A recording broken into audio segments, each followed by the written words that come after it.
Good evening, Trump family. Welcome to Open Source News. Don't forget to like, share, subscribe, and turn on that notifications bell so you don't miss a thing. Alright, the following is a collection of news from Patriots.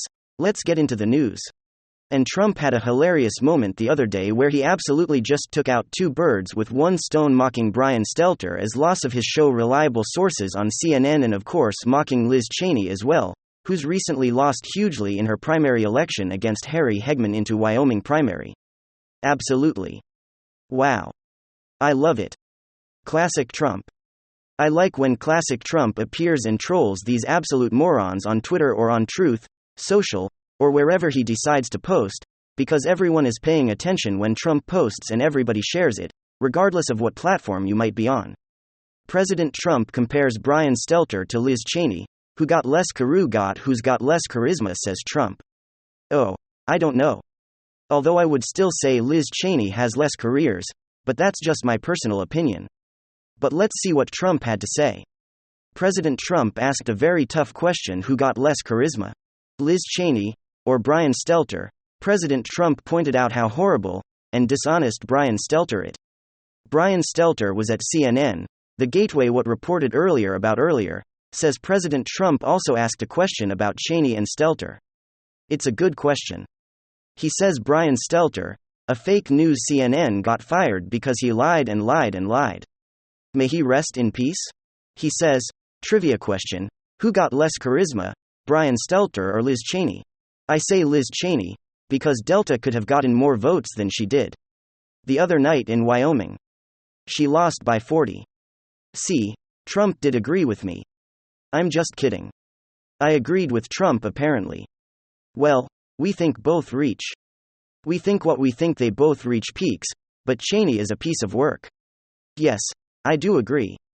And Trump is absolutely right, pointing out who is the worst of the worst, and Liz Cheney is still worse than Brian Stelter. You know, because she's leading the largest sham in American history with the January 6th Commission, and her efforts to ensure that Trump can't run for re-election. That she sits there and is out there actively working against any America First candidates, or anybody who is anti-union party at this point. Anybody that is saying they're shilling for the FBI and DOJ, these are her people. The swamp is her element. And she hates that, knowing that the people of Wyoming, the everyday person from that state, said, Liz, you're not even representing us anymore. You're on a hell-bent mission to take down President Trump. You're all hell-bent on making sure that you continue to enrich yourself and Congress, and how about we focus on some issues that Wyoming wants to focus on? No, she had to make a name for herself, and she certainly did. She certainly did make a name for herself, and now she is bowing out as another loser as well. She's less charismatic than even Brian Stelter. And I'm reading a New York Post article. Trump hints at legal action over Mar-a-Lago search for President Donald Trump. Said he would likely file a major motion in connection with the FBI search of his Florida estate. Earlier this month, Trump made the announcement on his Truth Social platform, alleging that his constitutional rights against unreasonable search and seizure were violating the August 8th search.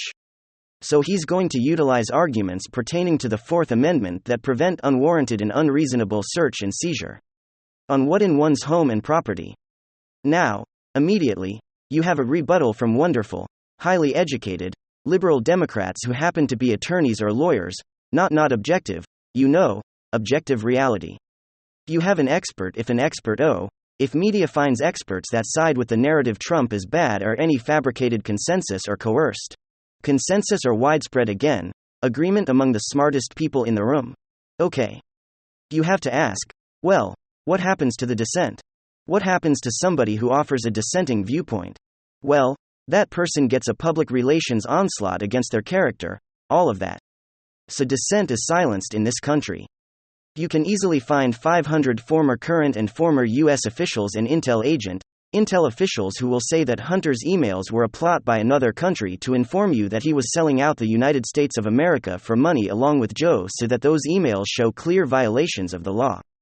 But if you read about them 2 years ago, it was a big problem. Then social media algorithms were altered. And these are the people who claim that Trump is a threat to democracy, because they're able to silence and suppress and censor any dissent. With a letter from highly educated experts, stating, well, our political viewpoint is bolstered by former intelligence chiefs or a whole bunch of experts in one field, and therefore laws, social media algorithms, everyone's viewpoint must adhere to this fabricated, coerced, contrived consensus of highly educated people who happen to agree with Democrats. How does that always happen? That doesn't always happen. That's right. If you dissent, if you disagree, if you offer a dissenting viewpoint, your life is over anyway, or I should say your political career or your financial or your income stream, it's impacted negatively anyway. Getting back to Donald Trump, hence illegal action of Mar-a-Lago, right lawyers are already finding fault with this Fourth Amendment defense. That's because those lawyers are wonderful, morally superior liberal Democrats, conservative lawyers with a conservative viewpoint on politics or lawyers who, God forbid, happen to support Trump. Have a different view. Now, the reason I went on my spiel pertaining to the consensus in our country on various things that turn out to have a lot more dissent than you would think. Donald Trump, hence that legal action of a more elaborate lawyers are already finding fault with his Fourth Amendment defense. But do those lawyers know that according to the Washington Times, Trump and family watched FBI search from New York on closed-circuit TV, he was able to on closed-circuit TV, look at everything they did wrong. When was the last time the Federal Bureau of Investigation was recorded by a person they're going after? How about never? I'm sure that there's another example, but or perhaps numerous examples, but not on this scale, that this never ever happens. Quote, I think the folks in New York, President Trump and his family, they probably had a better view than I did because they had the CCTV. And they were able to watch. Christina Bobb said Thursday on Real America's Voice Now. They rebuttal to Trump in the Fourth Amendment is always, well, there's probable cause. There's probable cause. Then one law professor says wait. Until he finds out that SCOTUS has made it virtually impossible to sue federal law enforcement officers for even egregious. Well, okay. It's like, you're not even explaining how the Supreme Court lawsuit pertains to a former president. MIT, that could be the case. But here, presumably, he means a motion to suppress evidence, which and then you have to ask yourself also, like, do these professors in law school who happen to vote against Trump? See, there are professors? God forbid, there are academics who love Trump, they cannot say this out loud. There are academics, experts, lawyers, business people, judges, there are people throughout the community. We have almost half the electorate that voted for Trump think he's fantastic, or that think he's a lot better than mashed potato brains. Joe? Okay. You never see that media because you take one article from New Yorker, and another article from the Washington Post, and another article from Vanity Fair, and another article from Time magazine. It will be almost the same piece of writing, it will be the same writing, the same vantage point. You basically could at this point right now, replace almost every journalist, not from conservative publications, there was actually a greater array of viewpoints. But within conservative publications, which are like 5 or 6, you can take the Federalist, Washington Examiner, National Review, there's other public, a Daily Caller, Washington Times, Wall Street Journal, the New York Post is fantastic. Daily Mail. But other than that, I could give you 30 publications.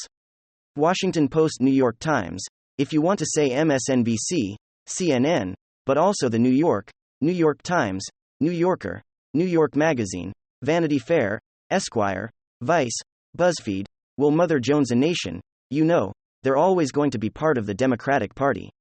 But Los Angeles Times? Let's see. You got to look at Gizmodo, you can look at all the publications that aren't, that don't have a great readership or, a wide millions of people reading them still, you can look at the entire public relations. Like almost every article on Trump is written by an AI program. You could replace the journalist out there, the morally superior, highly educated liberal journalist, with an AI program. It's the same. It's just it would be the same media we have. Trump is bad, there was probable cause. And if he has anything on closed-circuit TV, it's almost certainly justifying the raid against him, which will almost certainly find nothing, just like the Mueller probe found nothing. If you want to say, well, people were indicted, okay. They weren't indicted on anything to do with what Trump was accused of having done, which was collude with another country. So if you want to spread this wide net, how many indictments do you think you could get with Clinton's team, running private servers with top-secret intel and finding ways to transfer classified data for 4 years from secure government servers onto her servers? You probably get a lot of indictments there. If you had the same enthusiasm among agents to go after Democrats, you get the same indictments process crimes. But again, I want to Hillary Clinton, Donald Trump 2024. Ladies and gentlemen, they utilize the United States government along with media. That's why we're in a recession now, and they say the Senate is going to stay Democrat. I think the Senate will go Republican. So Trump Republican, I think that the economy will get even worse from now until November.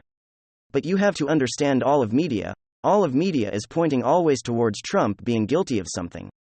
And almost all of media is trying to suppress and silence any dissent or discussion or debate or the actual emails that Hunter wrote that show he violated the law.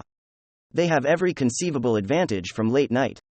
I mean, when you add Jimmy Kimmel and Stephen Colbert, and Trevor Noah, and then you also have the Washington Post, the New York Times, and MSNBC and CNN, and the New Yorker, New York Magazine, Esquire, Vanity Fair, Mother Jones, The Nation, BuzzFeed, Daily Beast. I mean, I can name you a million. War on Teen Vogue. I mean, it's like you can't not read about how horrible Trump is. And yet still half the electorate vote for him. And now they're saying they don't have anything to lose and he's a threat to democracy. Democracy being that every publication must have the same viewpoint on Trump. How many Trump supporters of the Washington Post, the New York Times, are MSNBC, CNN, Vanity Fair, and Esquire, Rolling Stone? How about zero? How many liberal Democrats, everybody they're working all the editors, all journalists, you have one political viewpoint. Then people say, we're so polarized as a society. Yeah. Because 20 years ago or even 10 years ago, you could relax and enjoy late night or Saturday Night Live without one political side being disparaged every single day, with more corruption on the Democratic side, by the way, that they're hiding more corruption than Trump because you can actually indict and convict people like Hunter, like Hillary, like Joe, on crimes pertaining to those emails. Trump doesn't have emails showing that he's selling out the country, doesn't have those emails. He doesn't have 150 financial transactions deemed suspicious. He has investigations. They're actually searching to try to find it desperately, to praying to God or the science. They don't believe in God. They're praying. They're begging someone to help them find a crime. That's why they investigate endlessly with Trump. You don't need to investigate that. You don't need your investigations with Clinton's showed violations of the law I explained today. Some people rightfully said, I don't understand this headline. The headline is James Comey, his words exonerate Trump. His attempt to the title of the segment is attempt to cover up Clinton's actual crimes have already set the precedent to prevent any conviction of indict Trump. They're not going to convict him because the precedent has already been set. We don't know what they did. Did they break the law? He has it on tape. Did they go beyond their search warrant? He has that on tape. Okay. Did they break protocol or guidelines? He has that on tape. And that'll help his lawsuit regarding the Fourth Amendment. Pete, when people say, it's really not gonna help us lawsuit, it's really impossible to sue the federal government, is like, but not the federal government's not usually on video on closed circuit. Okay. Acting in the manner that they do.